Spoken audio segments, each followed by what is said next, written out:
Remember this? It doesn't stop. It continues. What? Yes. The buck stops somewhere. Where? It doesn't stop. Perhaps wrong grammatically, but Omondi, whose name means one who arrives really early, was taking the early opportunity to say he was here to stay. Where have our officers been who have been responsible for the management? They have been in Liberia, they have been in Congo DRC, they have been in Southern Sudan, they have been in Kosovo, they are now in the New York. Somebody now being accepted and accredited by United Nations, he has the qualification. Always they say. But you are not out of the woods yet, not when a former army officer is in charge. All this is not a question of funding. I'm emphasizing its management. On the fund, I can say actually, and there is no any department which will get your fund adequately. We don't get actually. We have a deficit. Is that okay? There is always a deficit. The ugali, the prisoners were going to be fed on what we will call animal feed. You talk about food and housing.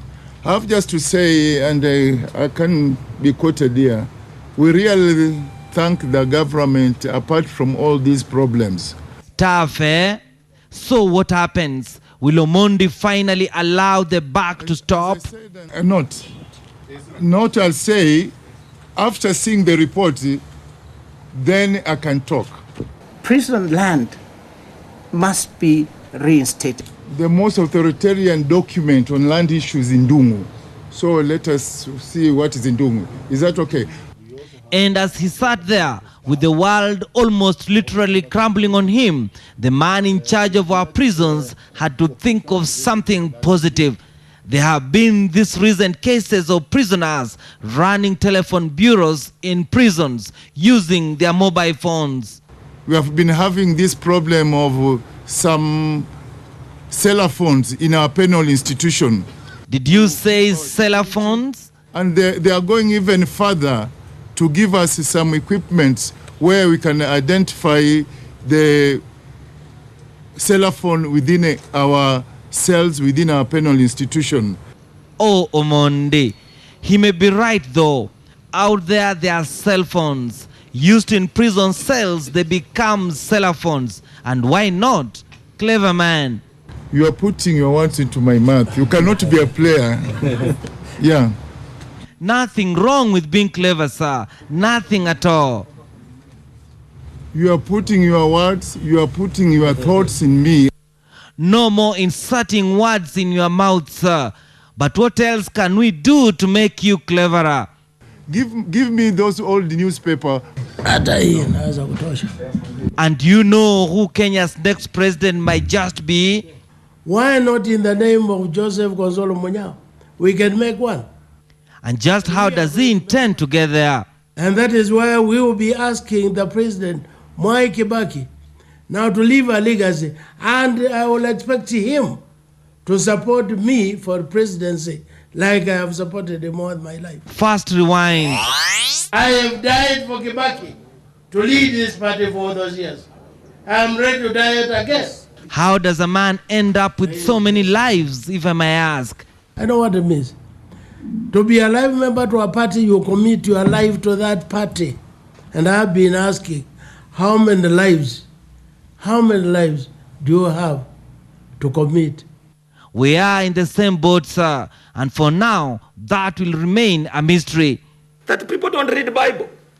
It's because of all these things that one Francis Atwoli is giving hints on changing careers. If you look at 1 Timothy 6, Timothy wa kwanza, 6 verse 9, it tells you that people who want to get rich fall into temptation and a trap and into many foolish and harmful desires that plunge men. It says men, it doesn't talk about women.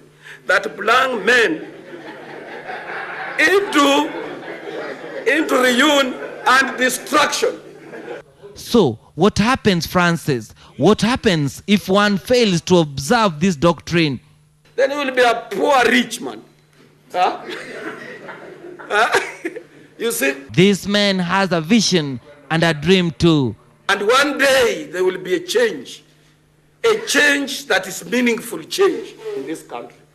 One day there will be a proper change, a change that is meaningful to Kenyan people. One day there will be a change is closer to the minds of Kenyans. One day, even if I'm dead, there will be a change in this country. And woe unto you if you do not share his dream. The most stupid, archaic, useless person in this country, a hopeless person. Then there was this chimp, one of your relatives, I suppose.